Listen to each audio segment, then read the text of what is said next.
then now you're going to need to listen to Mr. G for the next chapter that we're moving into in grammar. Hopefully this will get you going on being thoughtful about how you write your paragraphs in your report for your academic fair. Okay? 11:20. All right. Okay, everyone turn to page 79. New chapter, chapter 4. Rather? Finish the homework, right? Page 79. Ask the penguin. 79. Keep it on your desk, please. I'll get Oliver to come back in. Oliver? Okay, the new chapter is called Effective Paragraphs. Like Mrs. McCann said, everything that we talk about in review, because you guys have done this a little bit already, I heard, but this is really important for your academic fair papers that you're going to write. So you need to focus on writing good paragraphs, good structure, because you're going to be graded on all that structure that we're going to go over. So let's start with reading from the book, paragraph, and main idea. Who would like to read? Bradley? A paragraph is a group of related sentences that develop a topic or main idea. Some paragraphs stand by themselves, but most are parts of longer pieces of writing. Good. You guys all have main ideas for your academic fair? Everyone has a topic, right? That's your main idea. So your paragraphs are all going to go back to your main idea, okay? And your paragraphs are going to be broken up into details and supporting sentences. Your book has 4 different kinds of paragraphs. So let's take a look at the different kinds. It says writers use 4 main types of paragraphs. The kind you write depends on your purpose. That means whatever you're writing, okay, whether it's a story, whether it's something for a research you need to plug project, into mine, you can later. you're going to have different kinds of paragraphs. So can someone tell me what is a narrative paragraph? Sam, can you do that? Narrative tells a story or recounts a series of events. Does anyone have an example of what kind of story or what kind of paragraph might use a narrative paragraph? We all wrote these at the beginning of the year. That was what we started our writing on this year. Think back that far to what you wrote your narrative on. Yeah.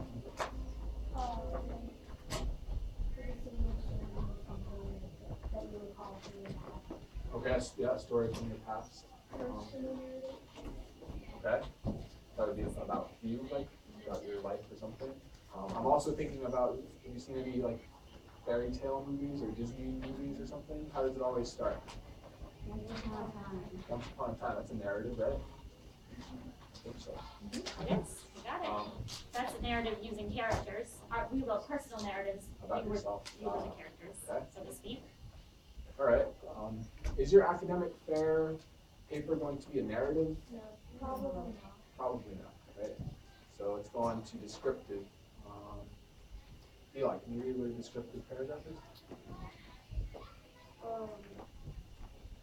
Describes a person, place, or thing. Good. What's an example of a descriptive story or paragraph? Andrew?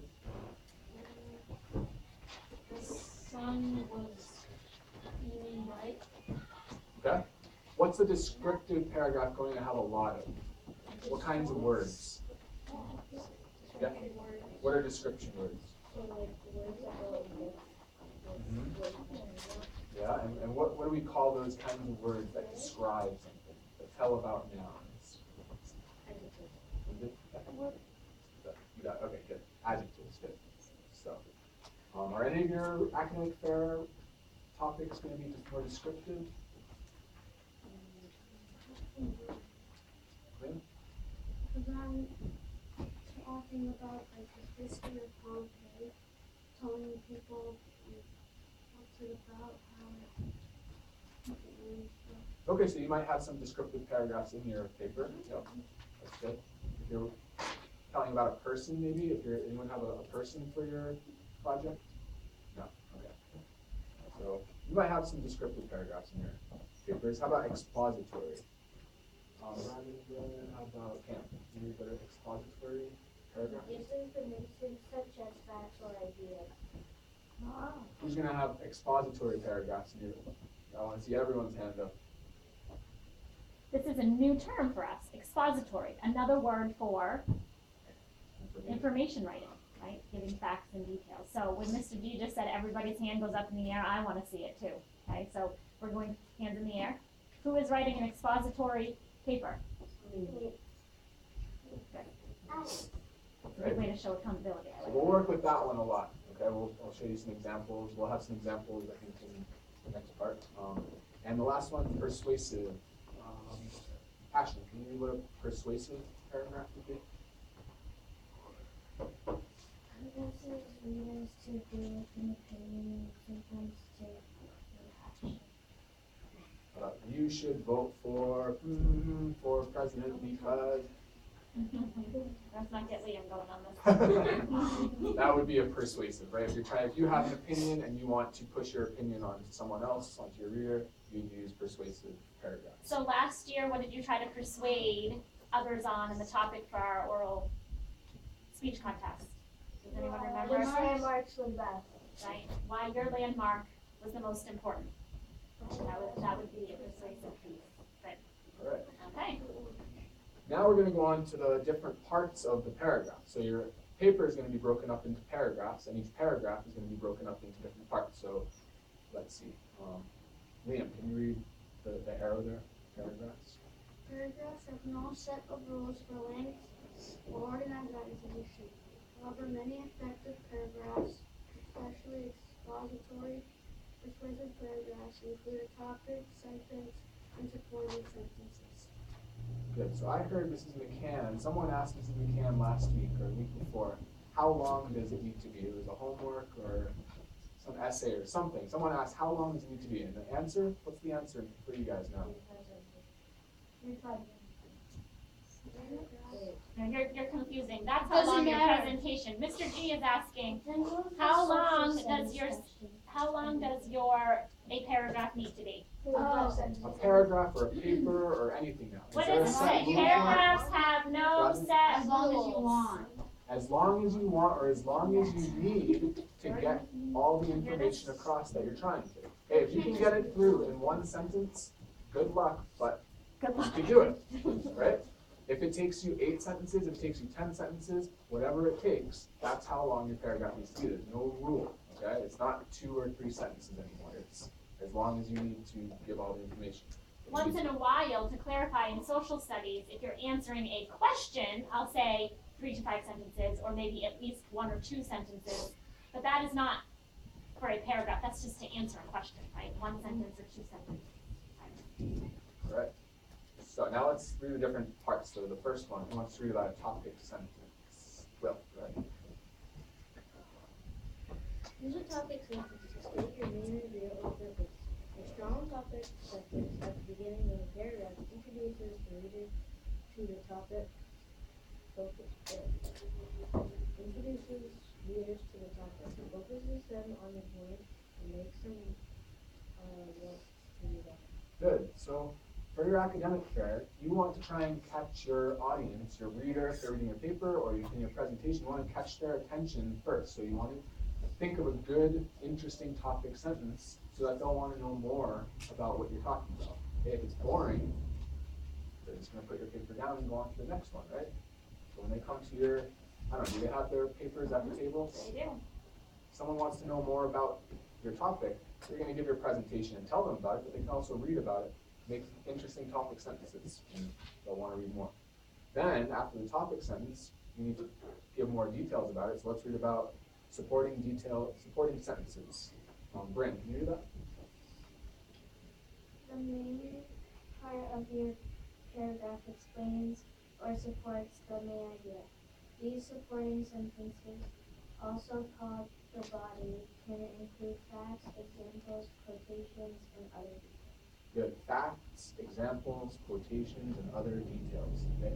In your papers, you're going to need examples or all of these different elements in your paragraphs. Are you going to need quotations in your academic fair? Who thinks they're going to need quotations? Everybody. Probably everybody, right?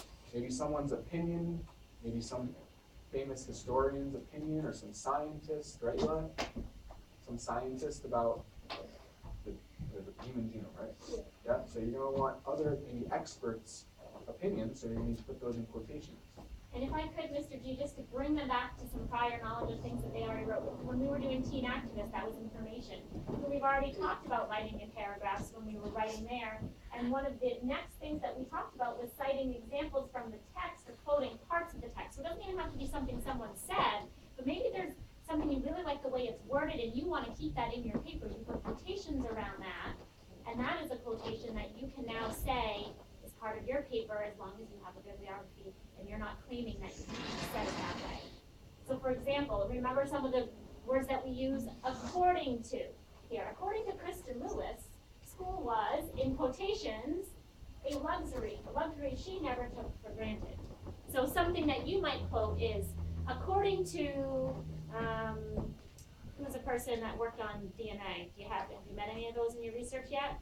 I have not one, but that's a good example. Okay, so according to whomever Eli is thinking of but cannot remember his name, the human genome, blah, blah, blah, blah, right? That's using those quotations. Okay, let's go on. Now we're gonna look at some examples on the next page. So we're gonna turn to page 80 and we're gonna read about Abraham Lincoln. This is just one paragraph from his life, his biography. I just have a question. Yeah. So what if you found a thing on a website, somebody quoting somebody else, and you want to use that? Would you have to put in like double quotation marks? I would say if they're quoting somebody, they're going to cite that person in their paper. So you can cite the person that they cited, and you don't need to do quotation, Right. that. You can take that quotation as long as you cite where that originally came from. Is that right? Absolutely. Okay. There's no such thing as quotation. Good question. Good question. Anybody else have any questions before we go on to the examples? Go. Like, what if you did find out and his name's like ridiculously like stupid, like What do you mean? Someone's name? We don't usually talk about people's names. like You you know, can really really create your own usernames for stuff. Yeah. And it's like a ridiculous name. So like out of like Star Wars 1, 2, 3 or something like that, would you quote it from him? Well, I don't think that would be a credible source. If we're quoting someone that we don't know who it is, right? Remember, we're going to talk about proper bibliography, so we should not be using people's usernames. We don't know who they are and where we're getting our information from. We should not be using that. Okay, usernames do not give us enough information. If you have an example of that and you're not sure what to do, Yeah. ask me or Mr. McCann and we'll help you figure that out. All right, let's read the excerpt from Abraham Lincoln's biography. Go ahead, Lincoln. Lincoln may have seemed like a common man, but he wasn't. His friends agreed that he was one of the most ambitious people that they had ever known. Lincoln struggled hard to rise above his long pattern origin, and he was proud of his achievements. By the time he ran for president, he was a wealthy man, earning a large income from his law practice and many of his investments. As for the nickname Abe, he hated it. No one who knew him well ever called him Abe to his face. They addressed him as Lincoln or Mr. Lincoln. I never knew that. That Abraham Lincoln didn't like the nickname Abe. Interesting. All right, so we're going to identify first, what kind of paragraph would we classify this as? Anybody? Is it narrative? Is it descriptive? Is it expository? Cam, what do you think? What kind of paragraph is this? Is it trying to persuade you to call Abraham Lincoln Abe? No. Is it describing what Abraham Lincoln looks like? What kinds of sentences are in the paragraph? Thanks, expository. Is it giving, let's see, let's look at the definition of expository. Is it giving information such as facts and ideas? Yeah, all right, so that's expository. How about the topic sentence, the main idea? Can you all find it? It's underlined, right? Underline. Yeah. Yeah. Good, can you read it, Liz?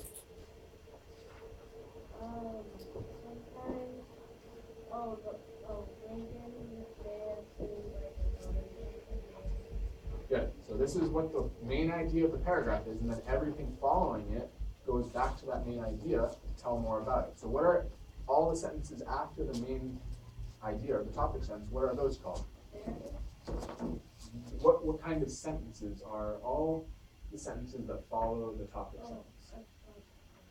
That's the whole paragraph. The whole paragraph is an exposition. Right? Supporting sentence. Good. You go back, you write about supporting sentences or the body, right? So everything else is information about the topic sentence. Now let's read about the concluding sentence. Sam, can you do that? Concluding sentence. Concluding sentence also. You can start from that arrow, yeah. Sometimes writers choose to end their paragraph with a concluding sentence, also called a clincher. Concluding sentences often restate the main idea in a new way and tie supporting sentences together. What might be a good concluding sentence for the paragraph about Lincoln? Okay, So so there isn't one there, right? no, there's There's not no one there concluding yet. sentence in back at the top, the literary model about Abraham Lincoln. There's no concluding sentence. So first of all, concluding sentence, it needs to kind of tie everything together, retell the topic sentence in different words that kind of connect all those supporting sentences in a clincher. Okay, it's like a good ending to a paragraph. So can anyone think of a good ending to that paragraph that we read about Abraham Lincoln? Another way to restate what's underlined, right? Kind of bring it back together. Well, idea? Although Abraham Lincoln I'm just adding like two words. I like how you started that with although. Some people addressed him. Well, he was mostly addressed as Lincoln on his throne. Although Lincoln, Was that whole paragraph about his nickname though? We only saw the nickname in sentence 5. That was almost at the end, right? So that's only one small part of that paragraph. So the concluding sentence has to tie the whole paragraph together, not just one part of it. So anyone have an idea? A good example? Well, I think you were on the right track. Go with Yeah, that. you were. Yeah. I like although. although he seemed like a common man, he really was not. Pretty good. You Yeah, are. that works. Anybody else? Andrew? He was not a common man. Something about telling that he may have seemed like a common man, just like in the topic sentence, but that in fact he wasn't really that common. Yeah, Wasn't that popular? In fact, he wasn't. wasn't that popular? He respected it. No, it's not about whether or not he was popular. It's about whether or not he was, like the common man. Because we all think of Abraham. It says no one knew him well enough to ever call him aide. Which probably means he wasn't very social. He wanted to be focused on what he was doing and get it done. Yeah, that's probably true from what it says here. Yeah. Good. Okay, last one, Bradley. What do you think? In addition, Lincoln may have seemed like a common man, but he wasn't. In addition. In addition kind of tells us that we're wanting to add something different. So I like maybe a different word than that. Yeah. But something like although. Because in the concluding sentence, you don't want to add anything new to the paragraph. You want to kind of sum up everything you already read before that sentence. Okay? All right, Lindsay? Though Lincoln wasn't a common man, he seemed like one. Yeah. I like though and although. Those were good beginning words, transition words. Yeah. Liam will keep you in line.